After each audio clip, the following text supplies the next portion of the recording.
پہلی بات اس آیت کریمہ سے ہمیں یہ معلوم ہوتی ہے کہ اللہ تعالیٰ کے جو افعال ہے، یعنی اللہ تعالیٰ کائنات کو چلانے کے لیے جو کام اور جو افعال انجام دیتا ہے اس کی کئی قسمیں ہیں۔ ایک قسم یہ ہے کہ اللہ رب العالمین کے کچھ افعال اللہ کے اختیار میں اختیاری افعال کہلاتے ہیں۔ جیسے اس آیت کریمہ میں اللہ تعالیٰ نے فرمایا سنلقی، ہم ڈال دیں گے کافروں کے دلوں میں رعب ایمان والوں کا۔ تو کافروں کے دلوں کے اندر رعب ڈالنا یہ ایک کام ہے، اللہ تعالیٰ کا ایک کام ہے، ایک فعل ہے، اور یہ فعل اللہ کے اختیار میں ہے۔ یعنی جب اللہ رب العالمین چاہتے ہیں یہ فعل انجام دیتے ہیں، کہ اللہ کے اختیار میں ایسا نہیں ہے کہ کوئی اور خدا ہے جو اس خدا کو کنٹرول کر رہا ہے۔ اسی لیے سنلقی، ہم ڈال دیں گے فی قلوب الذین کفروا، کافروں کے دلوں کے اندر الرعب، رعب، ہیبت، ڈر۔ تو یہ افعال اختیاری کہلاتے ہیں، یہ کسی اور کے کنٹرول میں نہیں، اللہ خود اپنے اختیار سے یہ کرتے ہیں۔ تو پہلی بات یہ معلوم ہوئی۔ دوسری بات یہ معلوم ہوئی کہ اللہ رب العالمین کے کامل ہونے اور مکمل ہونے میں ایک چیز یہ بھی ہے کہ اللہ تعالیٰ اپنے افعال میں تجدد یعنی نیاپن رکھتا ہے، اس کے افعال میں نیاپن ہے۔ نیاپن سے مراد کیا ہے کہ اللہ رب العالمین کے کچھ افعال ایسے ہیں، کچھ کام ایسے ہیں جو اس کے ارادے اور اس کی حکمت کے تابع ہوتے ہیں۔ یعنی اس کے ارادہ اگر اس کا ہوتا ہے تو وہ کام ہوتا ہے، یا اس کی حکمت ہوتی ہے تو اس کا یہ افعال میں تجدد نیاپن ہے۔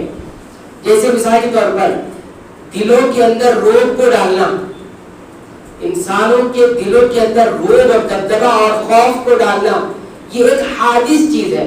حادث چیز مطلب نئی چیز ہے، پہلے رعب نہیں تھا دل میں، اب رعب ڈالا گیا، پہلے نہیں تھا اب ڈالا گیا، تو نئی چیز ہوئی نا۔ تو اسی لیے اور اللہ تعالیٰ نے کہا سنلقی، ہم ڈالیں گے، یعنی فیوچر میں آنے والے دنوں میں۔ تو ظاہر سی بات ہے پہلے تو دل میں رعب نہیں تھا کافروں کے، انہوں نے کب پایا؟ جب ڈالا گیا، جب پایا، جب ان کے دلوں، جب انہوں نے محسوس کیا کہ ہمارے دلوں کے اندر رعب ہے مسلمانوں کا، ایمان والوں کا۔ تو اس سے یہ معلوم ہوا کہ نہ تو یہ خود پہلے سے ہے، نہ ان کے دلوں میں جو رعب ڈالا وہ پہلے سے، یہ سب نیا ہے۔ ٹھیک ہے، تو یہ سب نیا، اس کے بعد اللہ رب العالمین کے افعال کے اندر بھی نیا پن ہے۔ بعض لوگ یہ کہتے ہیں کہ اللہ رب العالمین کے جو افعال ہے وہ قدیم ہے، نیا نہیں ہے، پہلے سے ہے اور ہمیشہ ویسے ہی ہے، تو یہ غلط ہے۔ اللہ تعالیٰ نے کیا کہا؟ ہم ڈال دیتے ہیں، روح ڈال دیتے، تو یہ نیا پن ہے۔ ٹھیک ہے، اسی طرح تیسری بات کیا معلوم ہوئی؟ اللہ تعالیٰ کی عظمت کا پتہ اس میں یہ چلا، کیونکہ اللہ تعالیٰ نے کہا سنلقی، ہم ڈال دیں گے۔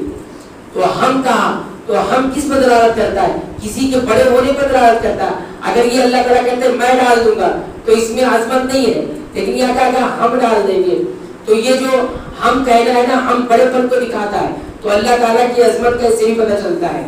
لیکن اس سے کوئی یہ نہ سمجھے کہ جب ہم کہہ رہے ہیں تو مطلب کئی ایک خدا ہے، کئی ایک خدا ہے، ایسا بالکل محال ہے کہ اللہ رب العالمین ایک ہی ہے، اور وہ عظمت کے اللہ رب العالمین ایسا بیان کرتے ہیں جیسے عام طور بھی کرنے والا ایک ہی ہوتا ہے، لیکن جب بولتا ہے تو ہم کی طرف کہ ہم نے ایسا کیا ہے، اس کا یہ مطلب نہیں ہوتا کئی ایک لوگ مل کر ایسا کر رہے ہیں، بلکہ وہ اپنے آپ کو بڑا دکھانے کے لیے، ایسے اللہ رب العالمین عظیم ہے۔ اس لیے چوتھی چیز اس آیت کریمہ سے یہ معلوم ہوئی کہ انسان جو ارادہ کرتا ہے اور بدن کو جو تدبیر کرتا ہے، بدن کو جو چلاتا ہے، اس کی اصل جگہ کیا ہے؟ دل ہے۔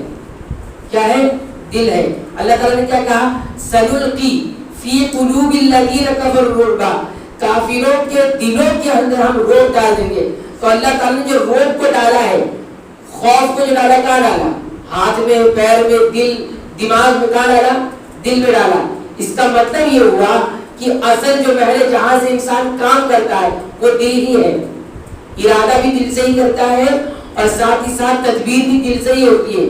لیکن آج کل کے کچھ مفکرین ہیں اور کچھ لوگ یہ کہتے نہیں، انسان دماغ سے کام کرتا ہے، انسان دماغ سے کام کرتا ہے، دماغ ہی اس کو کنٹرول کرتا ہے، لیکن یہ بات بالکل غلط ہے۔ شریعت کی روح سے یہ بات صحیح نہیں ہے۔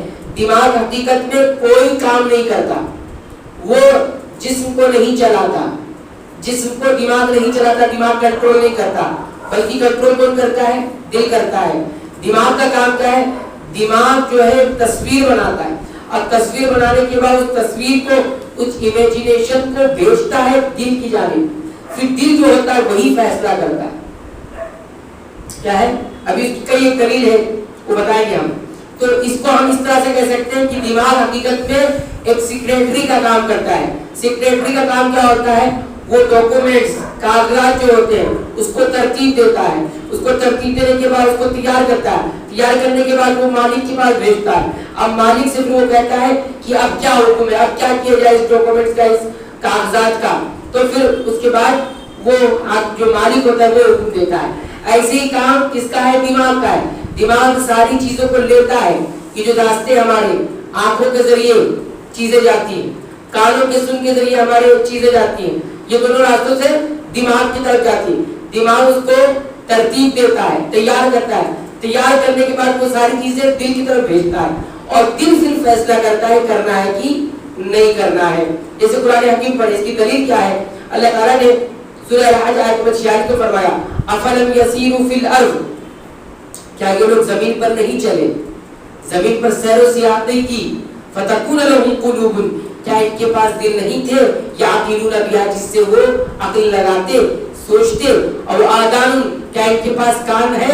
یسمعون بها، جس کے ذریعے وہ سنتے.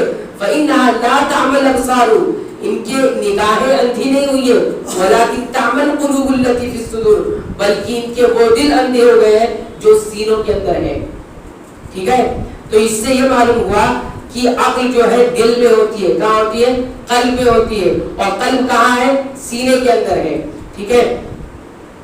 اسی وجہ سے کچھ لوگوں نے یہ بھی کہا قلوب یعقلون سے مراد معنوی دل ہے، یعنی دماغ. یعنی کچھ لوگوں نے قرآن کی حدیث جہاں پر دل کا تذکرہ آیا ہے اس کو یہ کہا کہ یہ دل نہیں مراد ہے، اس سے معنوی دل مراد ہے جس کو دماغ کہتے ہیں.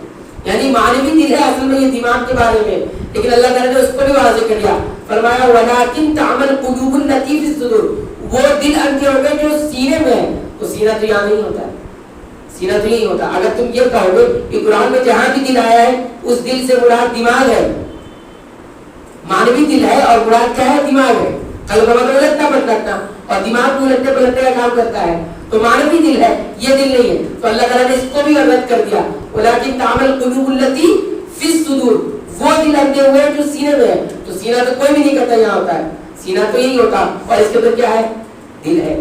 تو یہ ہوا، اس لیے یہ کہنا بھی غلط ہوگا. اللہ تعالیٰ نے یہ بھی کہا، اور نبی کی حدیث بھی اس پر دلالت کرتی ہے. نبی کریم صلی اللہ علیہ وسلم فرماتے ہیں کہ سنو، جسم کے اندر گوشت کا ایک ٹکڑا ہے، ٹھیک ہے، جب وہ صحیح ہوتا ہے تو پورا جسم صحیح ہو جاتا ہے، جب وہ خراب ہوتا ہے تو پورا جسم خراب ہو جاتا ہے. الا وہی القلب، وہ دل ہے. تو اللہ کے رسول صلی اللہ علیہ وسلم نے کیا فرمایا؟ دل کو فرمایا کہ اسی سے سب کچھ کنٹرول ہو رہا ہے. تو یہ کہنا کہ دماغ سے کنٹرول ہوتا ہے یہ غلط بات ہے. ہاں دماغ اس کا معاون ہے، یہ ہم تو اقرار کریں گے. دماغ جو ہے اس دل کا معاون، ہیلپر ہے، اس کا مدد کرتا ہے. کیسے مدد کرتا ہے؟ ساری چیزیں دماغ میں جاتی ہیں اور دماغ ترتیب دے کے دل کی جانب بھیجتا ہے، صورت بھیجتا ہے، اور پھر دل فیصلہ کرتا ہے. تو یہ دل ہی اصل میں ہے.